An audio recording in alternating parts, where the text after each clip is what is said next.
大家好，我是阿杜，这里是国家五 A 级景区湖北恩施腾龙洞，中国最大最长的山体洞穴，全长近60公里，里面是可以起降直升机、战斗机及大型客机的，太不可思议了。这里就是景区的检票口，现在检票进入。进入腾龙洞景区之后，我们首先来到的是水洞。水洞呢，也是腾龙洞景区开放的2大洞穴之一，目前也只开放这2个。旁边还有凉风洞、鲶鱼洞，这些都是没有开放的。包括独家寨也是属于腾龙洞景区的一部分。我们看一下，这下面流的水啊是清江水，清江也是长江的一大支流，水流的速度非常快。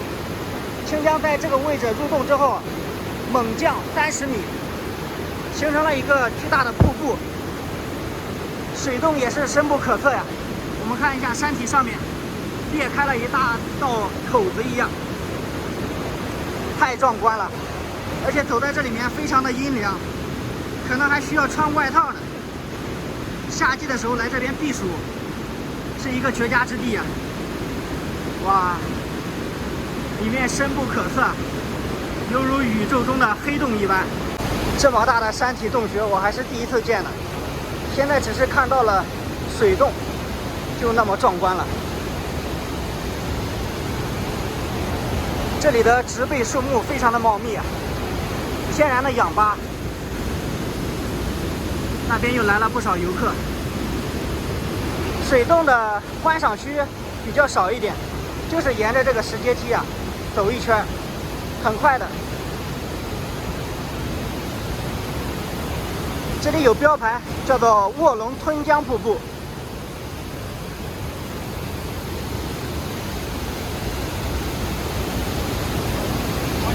有没有朋友敢在这里玩漂流的？那可就太惊险刺激了。看看这个水流速，太急了。人在洞中走，水从洞下流呀。这里还有空中漂流呢。后面就是中国最大的洞穴腾龙洞旱洞的入口，停了一个热气球。大家看，这会儿有人体验热气球呢，120一个人。时间大概有10多分钟吧，上去待一会儿就会下来。这个洞口到底有多大？这么大的热气球啊，在洞口都显得非常的渺小。它的高度有74米，宽度是64米，也是亚洲第1大山体洞穴。这个洞内啊，最高处达到了237米，最宽处174米，所以说它能够起降直升机、战斗机、大型客机。洞内有5座山峰，洞内的高山都达到125米啊，而且洞内有大小支洞300余个，最高处237米，相当于80层楼高了。而且在这里面盖楼房都不需要盖顶的，因为下雨也淋不到。现在走的这条是洞内的步行长廊，大家有没有发现，这条长廊上面啊是有钢架以及钢丝网的，是防止洞顶的石头掉下来伤到游客，所以这点安全措施做的还是比较好的。洞内的温度比较低，越往里走越冷，所以进来还是备一个外套要好一点。现在大夏天的，外面近30度，但是在这里面就需要穿外套。这个位置是观光车的乘坐处，票价是10块钱。如果想要轻松一点的，也可以乘坐观光车。腾龙洞的名气是享誉海内外的，它区别一些山体溶洞，主要是一些色彩比较丰富的钟乳石为主。这里啊，主要就是以大是最大的亮点。看看这条巨龙，神龙传说，非常的形象，都是灯盏，全长近60公里，这要走多久才能够走到头呀？当然，它还没有全部开放这么长的距离。据当地的朋友说呢，在清朝的时候啊，有2名胆子大的勇士想要走通此洞，他们带上了油灯以及备上了好多天的干粮。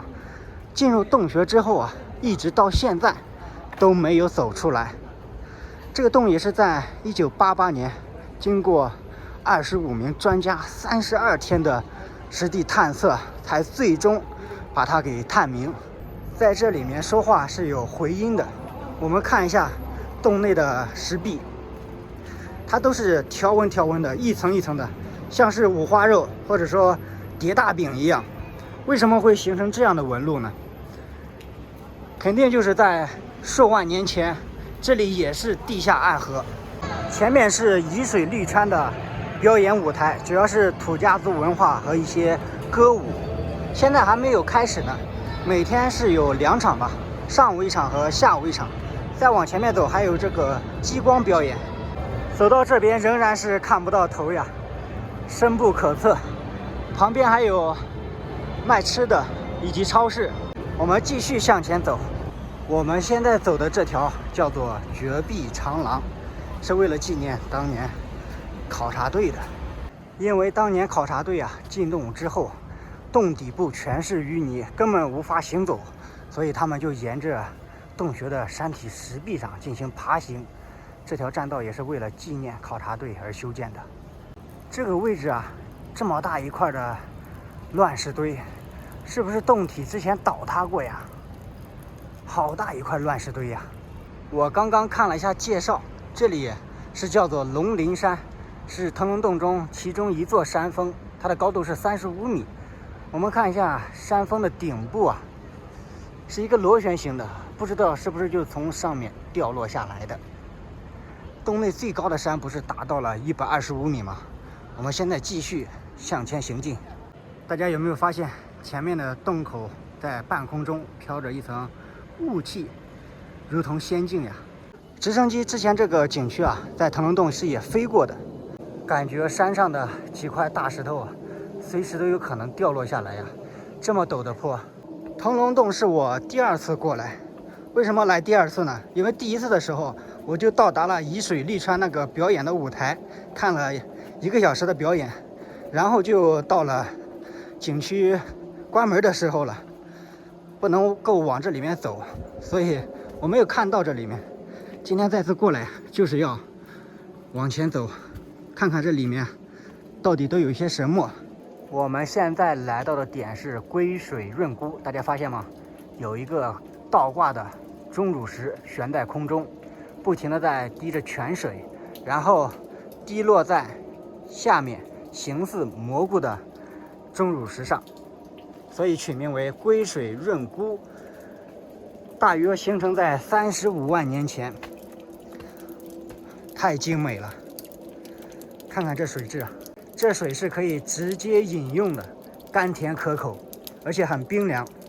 这个位置是叫做小龙潭，看这里的石壁更像是五花肉，也像是一块砖一块砖堆起来的，层次非常的明显。人行步道的旁边啊是一条公路，在山洞里面修公路呀，这条公路就是观光车行驶的。看看这边是被称之为万佛石窟，实际上上面并没有佛像的雕刻，而是形似。然后在石窟的下面有一口清潭水，非常的清澈啊。这里啊就是泥土路了，很滑，一定要小心，因为这个地面非常的潮湿。洞内常年都是非常潮湿的，因为在洞顶啊不停的在滴水，也见不到阳光，所以我们能看见的东西啊，摸上去都是冰冷的。洞内的温度常年保持在14到18度，是一个夏天避暑度假的好地方。这边真的是如同来到了人间仙境一般，上面有一层雾气。这个洞的总面积有200多万平方米，也就是说可以把整个恩施州的人口放得进来。刚刚也说了，腾龙洞并没有那么多奇幻多彩的钟乳石，就是一个字大，以大闻名天下。这边呢又是一个中转站，这个中转站呢就是电瓶车只可以坐到这个位置，剩下的也只能够徒步前行了。这里是一个专门拍照的点，这里是飞天魔毯，可以坐魔毯上去，25块钱一个人。飞天魔毯呢，我在贵州的山木湖有乘坐过。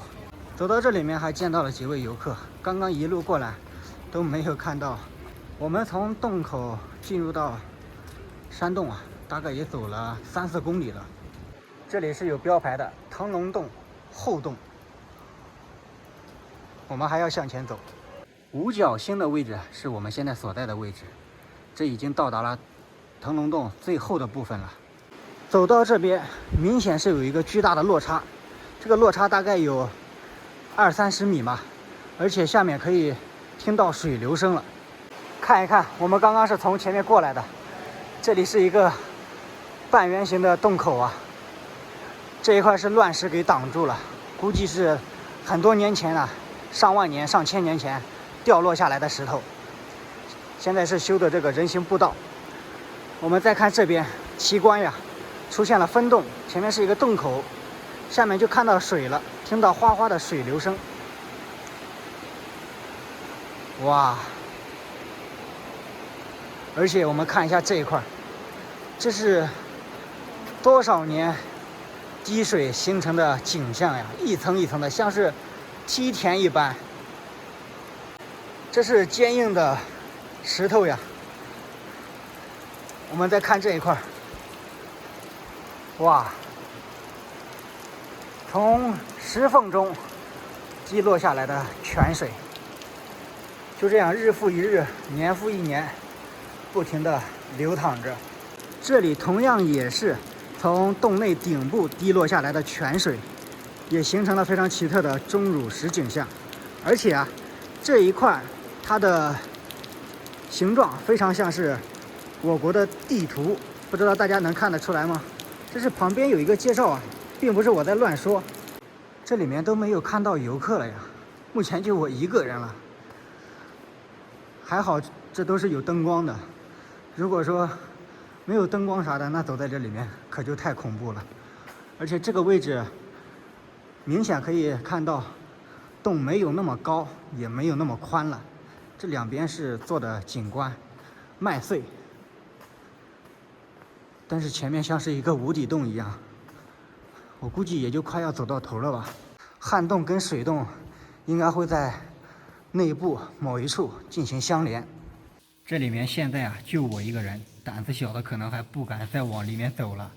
我们再来看一下地图，刚刚是从三岔口连着最边缘这条路走到了三圣殿，现在三圣殿关闭了，然后我们现在要从另一条洞，然后绕一圈再回到三岔口的位置。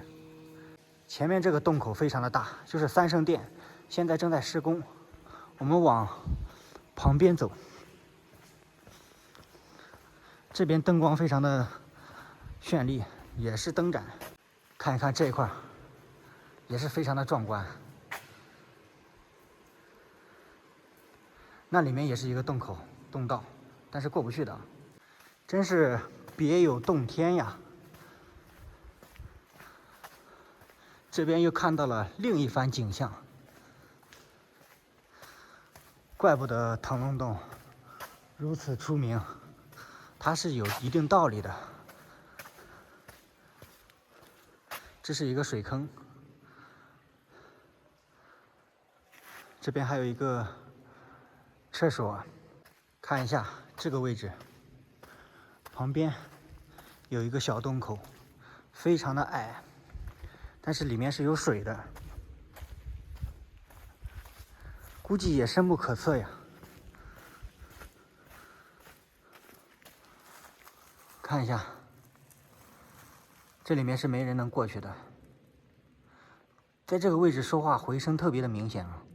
这里又发现了分洞口，里面是可以进入的，但我准备还是走这个大洞吧，安全一些。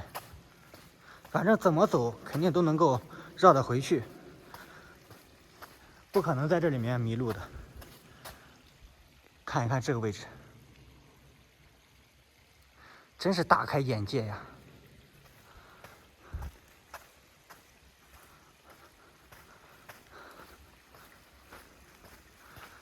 前面又是拦出了一个巨大的水池，还有船，可能也是一个游乐项目。这里起的名字非常好呀，叫做玉女汤。喝了这个汤会怎么样呢？旁边是有介绍的啊，就如白居易的诗句：“春寒赐浴华清池，温泉水滑洗凝脂。”这里面也是一个洞道，看是有人走过，但并没有开放。腾龙瑶石就在这个位置，大家看，也是如同梯田一般。走了好一会儿了，终于看到游客了。这边刚刚问了一下，已经没有路了，需要往回走。从洞的最里处走出来到洞口，又花了40-50分钟。重见天日的感觉。旱洞和水洞啊是相连的，它俩是邻居。我们看一下水洞要小很多，但是清江从这里直接下沉30米，流入地下暗河，非常的壮观。整个腾龙洞就带大家完整的走了一遍。虽然说我是第2次过来了，但这一次更加充满着好奇心与惊险。行，这个视频就给大家分享到这里了。